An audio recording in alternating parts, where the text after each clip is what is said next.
नमो विज्ञान रूपाय कृष्णाय गोविंदाय गोविंदाय नमो चैतन्यं शाश्वतं शान्तं व्योमातीतं निरञ्जनं नादबिन्दुमलातीतं तस्मै श्री गुरुवे नमः।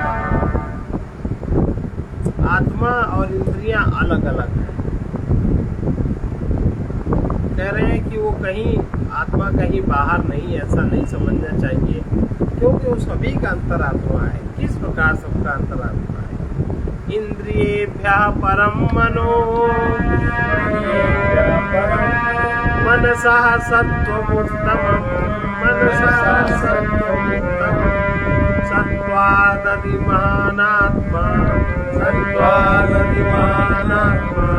महतो अव्यक्तमुत्तमम्।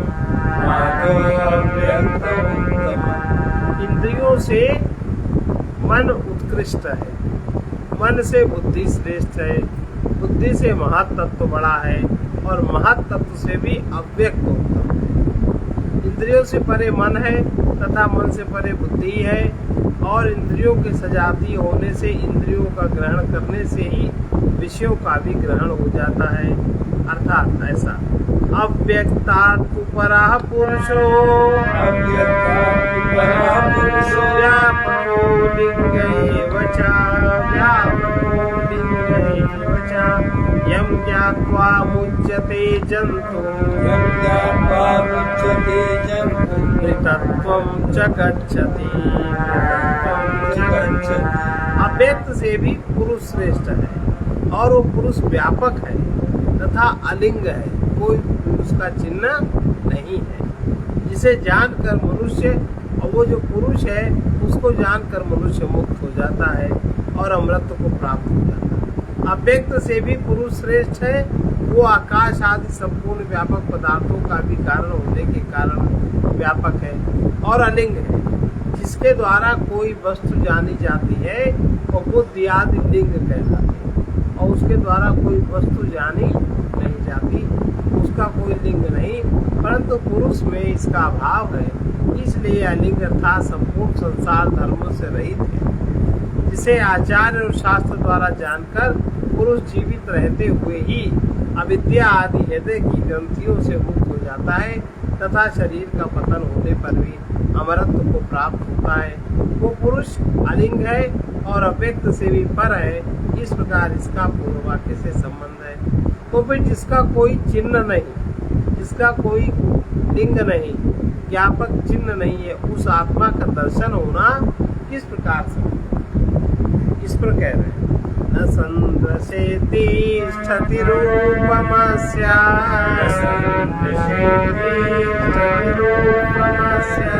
न चक्षुषा पश्यति कश्चनैनं न चक्षुषा पश्यति कश्चनैनं यदा मनीषा मनसा विक्लिप्तो मनीषा मनसा विक्लिप्तो यैतद्विदुरमृतास्ते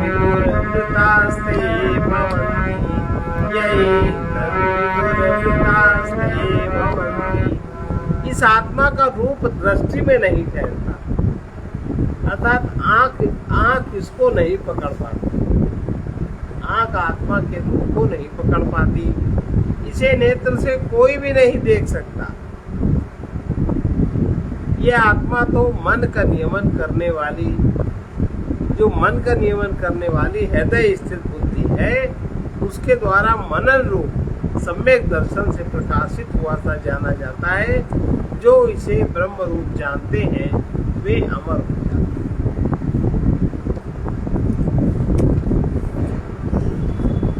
इस प्रत्येगात्मा का रूप दृष्टि का विषय स्थिर नहीं होता, अतः कोई भी पुरुष इस प्रकृत आत्मा को चक्षु से संपूर्ण इंद्रियों से अर्थात समस्त इंद्रियों में से किसी से भी नहीं देख सकता, अर्थात उसे वो उपलब्ध नहीं कर सकता।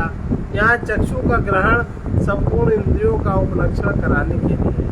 तो किस प्रकार इस पर कहते हैं हृदय स्थिता बुद्धि। हृदय स्थिता बुद्धि से जो कि संकल्पादि रूप मन को नियंत्रित करने वाली होकर ईशन करने के कारण मनीत है। उस विकल्प शून्य बुद्धि से, जिस बुद्धि में कोई विकल्प नहीं होता, वो विकल्प शून्य बुद्धि से मन अर्थात मनन रूप यथार्थ दर्शन द्वारा सब प्रकार समर्थित अर्थात प्रकाशित हुआ कि आत्मा जाना जा सकता है। यहाँ आत्मा जाना जा सकता है ये वाक्य शेष है। उस आत्मा जो लोग यह ब्रह्म है ऐसा जानते हैं वो अमर हो जाते हैं। वो हृदय स्थित माने वो संकल्प शून्य बुद्धि। संकल्प शून्य बुद्धि किस प्रकार प्राप्त हो? अभी तो हमारी बुद्धि में कितने विकल्प हैं, हर बात में नेगेटिविटी है, इतना संशय है कि हम अपने बगल में बैठे हुए कितना भी आत्मीजनों विश्वास नहीं करते। तो वो हृदय स्थित संकल्प शून्य बुद्धि किस प्रकार प्राप्त हो, इस बात को बतलाने के लिए योग साधन का उपदेश करना है। उसकी प्राप्ति कैसे होती है? यदा पंचावतिष्ठन्ते ज्ञानानि मनसा बुद्धिश्च न विचेष्टति कामाहु परमां गतिम्। जिस समय बुद्धि किस समय संकल्प शून्य होती है? जिस समय पांचों ज्ञानेंद्रियां मन के सहित आत्मा में स्थित हो जाती। ज्ञानेंद्रियां भी आत्मा में स्थित हो जाती। मन इस समय आत्मा में स्थित होता है जब बाह्य पदार्थों में इनका संचरण नहीं होता। और फिर उस समय जब सब आत्मा में स्थित है तो बुद्धि कोई चेष्टा नहीं, कोई विचार विमर्श बुद्धि नहीं करती। उस अवस्था को परम गति कहते हैं। इंद्रियां मन सहित आत्मा में स्थित है और बुद्धि भी किसी प्रकार की चेष्टा नहीं करती। उसी अवस्था को परम गति कहते हैं।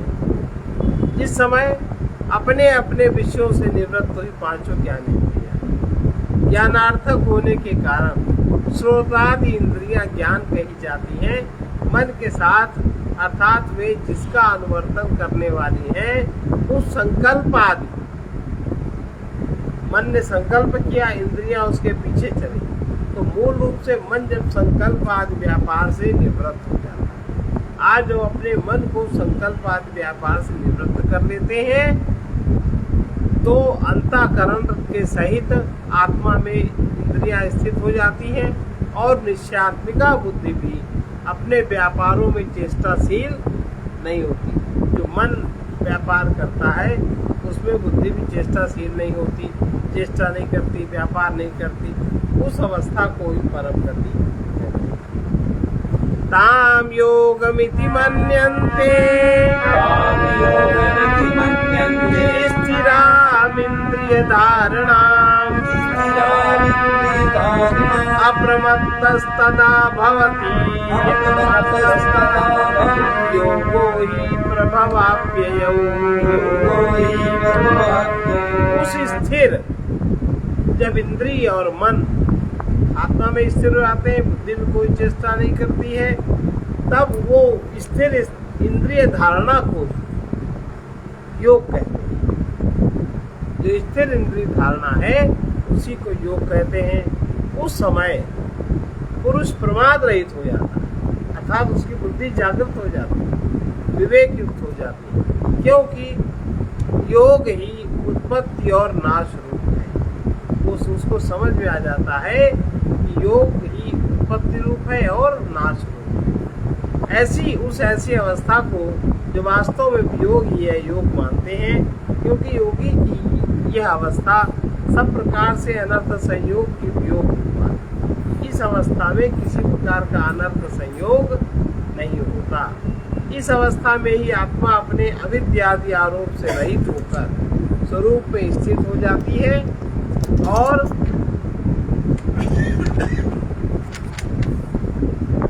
उस अवस्था को ही स्थिर इंद्रिय धारणा कहा जाता है। स्थिर अर्थात अचल इंद्रिय धारणा, यानी बाह्य और आंतरिक कारणों को धारण करता है। जो बाह्य कारण है जगत के विचरण का और जो आंतरिक कारण है, तब उस समय साधक पुरुष अप्रमत्त प्रमाद रहित हो जाता। बुद्धि का जो आलस है, बुद्धि का जो अविचार करने की शक्ति है, बुद्धि से हम काम नहीं लेते, तो वो प्रमाद रहित हो जाता है। अर्थात चित्त समाधान के प्रति, चित्त में समाधान जागृत हो, इसके लिए वो सयत्न रहता है, जागृत रहता है। उस समय ऐसी स्थिति होती है।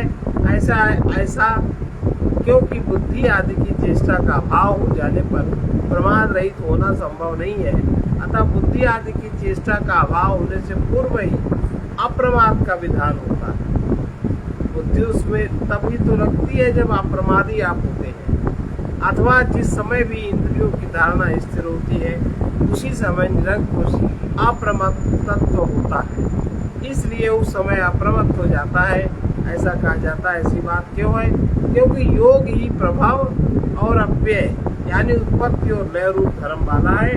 तथा तात्पर्य यह है कि अपाय लय की निवृत्ति के लिए प्रमाद का अभाव करना चाहिए। अगर लय की निवृत्ति करनी, मन कहीं भी लग गया, उससे अब हटता ही नहीं, उससे लयता प्राप्त करनी, अगर उससे निवृत्त करना है, उसकी निवृत्ति के लिए प्रमाद को छोड़ना चाहिए। मन लग गया, वही एक चीज अच्छी लग रही है, उसी में घुसे पड़े हैं, इसका मतलब बुद्धि प्रमादी परिणाम को नहीं देख रही। तो इस चीज को प्रमाद को नष्ट करना चाहिए, अप्रमादित होना चाहिए, ताकि जो लय प्राप्त कर रहा है मन, इंद्रियों के द्वारा जो लयता प्राप्त हो रही है, वो चीज समाप्त हो। यदि ब्रह्म बुद्धि आदि की चेष्टा का विषय होता तो यह वो ब्रह्म है, इस प्रकार विशेष रूप से ग्रहण किया जा सकता था। किंतु बुद्धि आदि के निवृत्त हो जाने पर उसे ग्रहण करने के कारण का अभाव हो जाता है। बुद्धि जब चेष्टा नहीं करती, बुद्धि आदि के निवृत्त हो जाने पर, तो आप उसे ग्रहण करने के कारण, उसके कारण का ही अभाव हो जाता है। उपलब्ध न होने वाला वो ब्रह्म वस्तुतः है नहीं, ऐसा अनुभव होता है। लोक में जो वस्तु इंद्रिय गोचर होती है वही है, इस प्रकार प्रसिद्ध है। और इसके विपरीत इंद्रिय गोचर जो वस्तु नहीं है वो असत कही जाती है। अतः योग व्यर्थ है, अथवा उपलब्ध होने वाला न होने से ब्रह्म नहीं है, इस प्रकार जानना चाहिए। ऐसा प्राप्त होने पर ये कहा जाता है कि ब्रह्म नहीं है। जब बुद्धि भी चेष्टा नहीं करी, बुद्धि में प्रमाद है, तो वो ब्रह्म नहीं है, ऐसा अनुभव करें। आत्म उपलब्धि का साधन सद्बुद्धि है। बुद्धि दो प्रकार की, एक बुद्धि जो असत पदार्थों में लगी, जो मन के पीछे लगी, और एक जो सद पदार्थ में लगी, वो सद्बुद्धि, जो साक्षी को जागृत करने की चेष्टा करती रहती, वो सद्बुद्धि। तो ऐसी सद्बुद्धि ही आत्मोपलब्धि का साधन हो सकती है, असत बुद्धि उसका साधन नहीं हो सकती। नैव वाचा न मनसा प्राप्तुं शक्यो न चक्षुषा अस्तीति ब्रुवतो अन्यत्र कथं तदुपलभ्यते।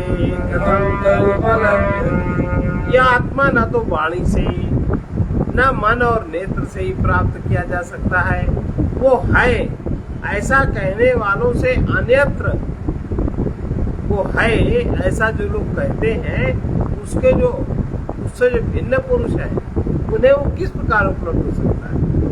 जिसने कह दिया है, बिना जाने कह दिया, उसने सुन के मान के कह दिया, वो तो उनकी खोज भी नहीं करेंगे, वो तो कह देंगे हम भगवान को मानते, सब भगवान जाने, जबकि है कहीं कुछ नहीं, वो घोर अज्ञान है।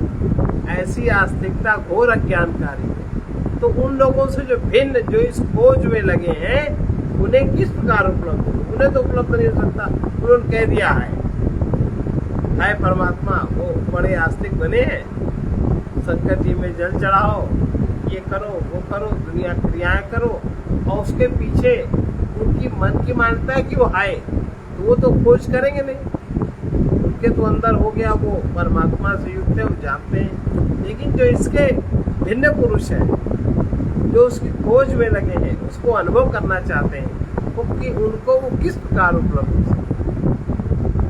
तात्पर्य है कि वो ब्रह्म न तो वाणी से, न मन से, न नेत्र से, न अन्य इंद्रियों से ही प्राप्त किया जा सकता है, तथापि सर्व विशेष रहित होने के कारण ब्रह्म में कोई विशेषता नहीं, कोई चिन्ह नहीं है, और वो सर्व विशेष रहित होने पर भी जगत का मूल है। इस प्रकार ज्ञात होने के कारण कोई विशेषता नहीं है, कोई दृश्य नहीं है, फिर भी वो जगत का मूल है। इस प्रकार ज्ञात होने के कारण वो है ही, क्योंकि कार्य का विलय अस्तित्व के आश्रय से ही हो सकता है। कोई कार्य हम समाप्त करेंगे जब हम अस्तित्व का आश्रय लेंगे। इसके अलावा मन संकल्प विकल्प समाप्त नहीं कर सकता, बुद्धि कोई कार्य समाप्त नहीं कर सकती। इसी प्रकार सूक्ष्मता के तारतम्य परंपरा से अनुगत होने वाला यह संपूर्ण कार्य वर्ग भी सद्बुद्धि निष्ठा को ही सूचित करता है। संपूर्ण जो कार्य वाला जगत है, कार्यकलाप है, सद्बुद्धि की निष्ठा को ही सूचित करता है। अगर आपकी सद्बुद्धि है, अस्तित्व को आप उसके समझते हो, तब तो आपकी सद्बुद्धि। अगर आप ऊपर ऊपर देखते हो तो आपकी सद्बुद्धि फिर नहीं रहती। सद्बुद्धि को ही सूचित करता है। इस समय विषय का विलय करते हुए, विषय का विलय फिर बुद्धि का विलय किया जाता है, उसी समय वो सद्वृत्ति गर्भिता हुई लीन होता है। जो सद्वृत्ति गर्भित वृत्ति है, वो वृत्ति भी लीन होती है, तथा सत और असत का यथार्थ रूप से जानने में तो हमारे लिए बुद्धि ही प्रमाण। सत्य और असत का ज्ञान उसी समय होता है। इस जगत का कोई मूल ना होता तो ये संपूर्ण कार्य वर्ग असन्मय होने के कारण असत है, सतमय नहीं है, इस प्रकार ग्रहण किया जाता है, जबकि ऐसा देखने में नहीं आता। किंतु ऐसी बात नहीं है, ये जगत तो है ही, इस प्रकार ही ग्रहण किया जाता है जिस प्रकार की मिट्टी का आदि के कार्य घट आदि अपने कारण मिट्टी से समन्वित ग्रहित होकर रहते हैं। अतः जगत का मूल आत्मा है, जगत आत्मा से ग्रहित होके है, तभी तो जगत में परिवर्तन। अगर आत्मा से ग्रहित न होता तो एक भी कण परिवर्तित नहीं हो सकता था।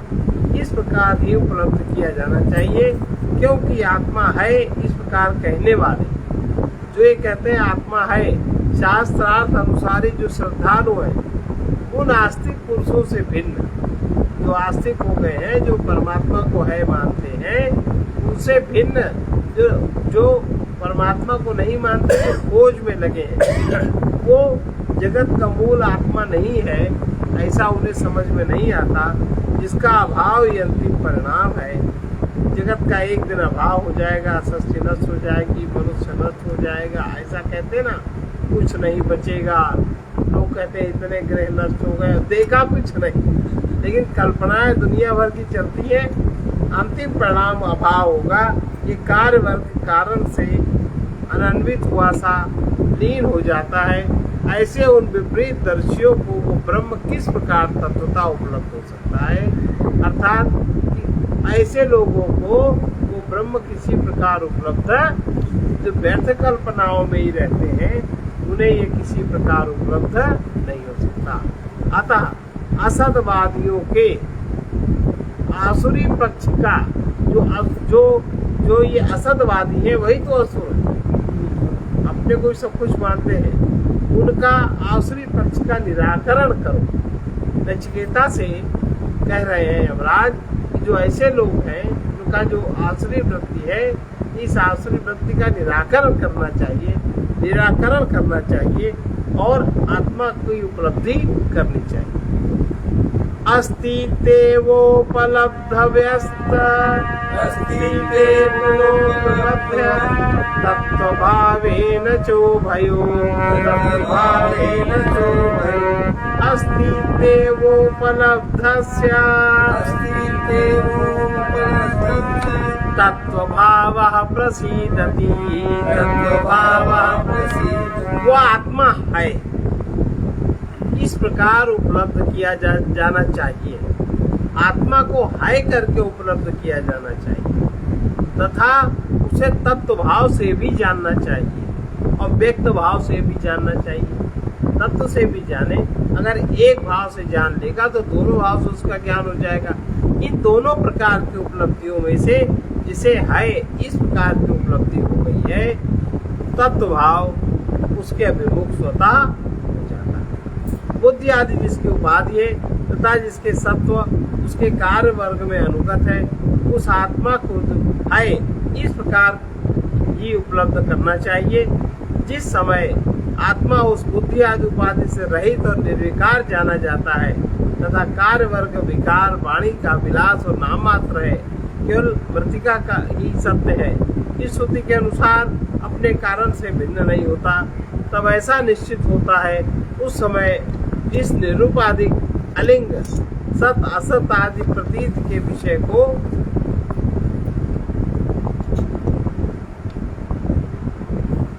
विशेष रहित आत्मा का तत्व भाव होता है। उस तत्व स्वरूप से ही आत्मा को उपलब्ध करना चाहिए। इस प्रकार उपलब्ध की जाती है। सोपाधिक अस्तित्व, निरुपाधिक अस्तित्व, इन दोनों में से या उभयो पहले तो है इस प्रकार और फिर बाद में आत्मा का अर्थात सत्कार्य रूप उपाधि के द्वारा अस्तित्व प्रत्यय से उपलब्ध हुए आत्मा का, और फिर जिसकी संपूर्ण उपाधि निवृत्त हो गई, जो कुछ नहीं रहा, केवल साक्षी हो गया, जो केवल साक्षी हो गया और जो ज्ञात एवं अज्ञात भिन्न अद्वितीय स्वरूप है, उस नेति नेति अस्थूलम अनन्व रस्वम अदृश्य अनात्मे निरूपे अनिलयने इत्यादि श्रुतियों से निर्दिष्ट आत्मा का तत्व भाव से आत्मा जिस पर प्रसन्न हो जाता है उसको आत्मज्ञान हो जाता है। वो आत्मा स्वतः उसके सामने प्रकट अपने को कर देता है, अर्थात जिसे जो पहले हाय करके चलता है। इस प्रकार आत्मा की उपलब्धि हो गई है, उसे अपना स्वरूप प्रकट करने के लिए वो तत्व भाव अभिमुख प्रकाशित उसके हो जाता है। इस प्रकार आज के इसके अनुसार जो प्राणी विभिन्न प्रकार की क्रियाएं करता है परमात्मा के निमित्त, वो सब उसी को प्राप्त होती है। तो ये एक शुभ है, ये शुभ कार्य है, अच्छा कार्य है।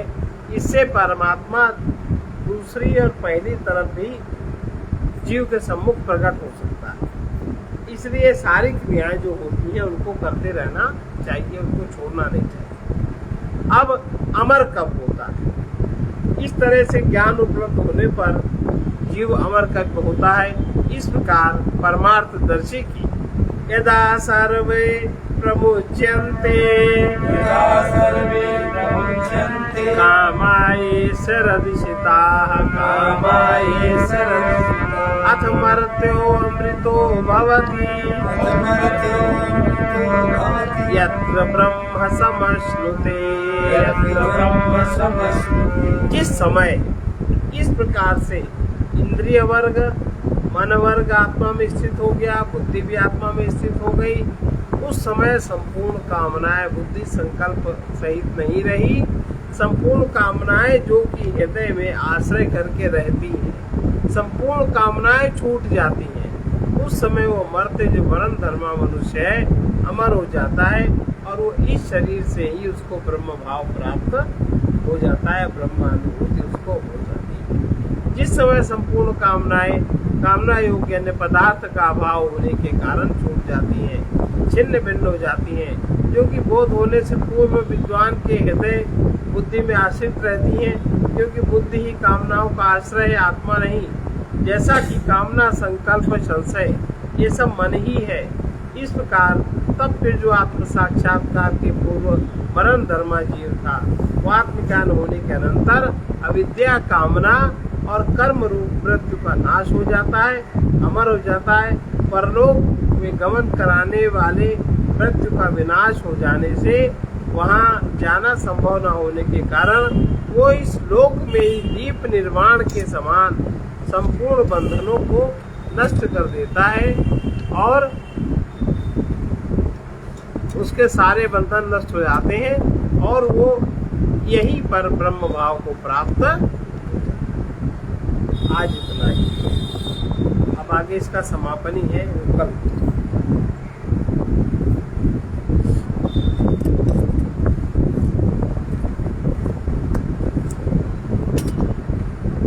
नचिकेता को पूरा ज्ञान हो जाएगा, फिर वो पृथ्वी लोक में आएंगे, फिर उनका जीवन बहुत लंबा चला है।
स्वयं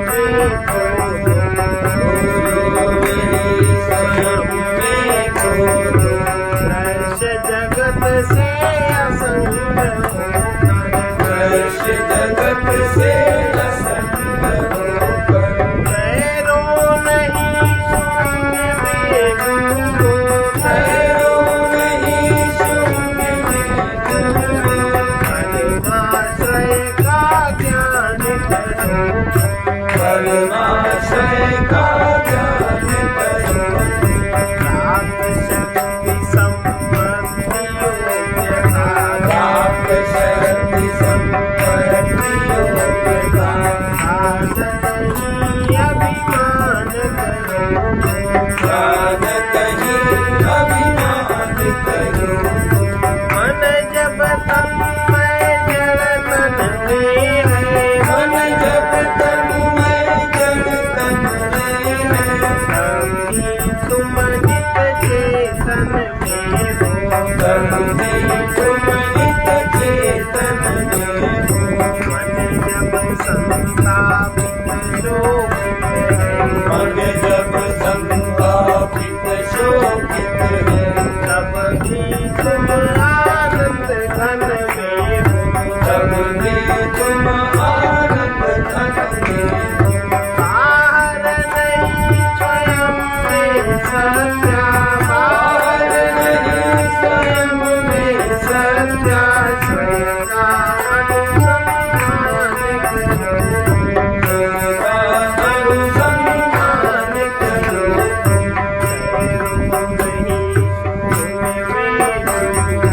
ठहरो नहीं शून्य में गुरु, परमाश्रय का ज्ञान करो, परमाश्रय का ज्ञान करो।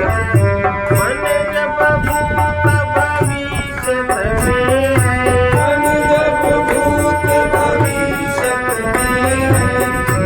वो वर्तमान में देखो, तुझको वर्तमान में देखो। जब लघु में अटक रहा हो, मन जब लघु में अटक रहा हो। अपने को महान में देखो, अपने को महान में देखो। मति कर्मों बस जहाँ हो वहीं, पति कर को बस जहाँ हो वहीं। आनंदामृत पान करो, आनंदामृत पान करो। ओम आनंदम ओम आनंदम, ओमानंदम ओमानंदम। ओम आनंदम गान करो, ओमानंदम गान करो। सतचिन्मय सर्वसाक्षी, जो सतचिन्मय सर्वसाक्षी। ज्ञान रूप में ज्ञान करो, ज्ञान रूप में ज्ञान करो। ज्ञान और अज्ञान दोनों से मुक्त होने में आनंद है। मन से मुक्त होते ही साधक स्वयं में आ जाता है। आनंद को जानना और स्वयं आनंद न होना यही दुख है। ऊपर जिनकी दृष्टि है, भीतर दर्शन से वही वंचित है। स्वयं के आंतरिक सत्य को जिसने नहीं जाना, वो दरिद्र ही बना रहता है। सर्वे भवन्तु सुखिनः, सर्वे सन्तु निरामयाः। सर्वे भद्राणि पश्यन्तु, कृष्णाय वासुदेवाय हरे परमात्मने प्रणतक्लेशनाशाय गोविन्दाय नमो नमः। उग्रवीर महाविष्णु, उग्रवीर महाविष्णु। ज्वलन्तं सर्वतोमुखं, ज्वलन्तं सर्वतोमुखं। नृसिंहं भीषणं भद्रं, नृसिंहं भीषणं भद्रं।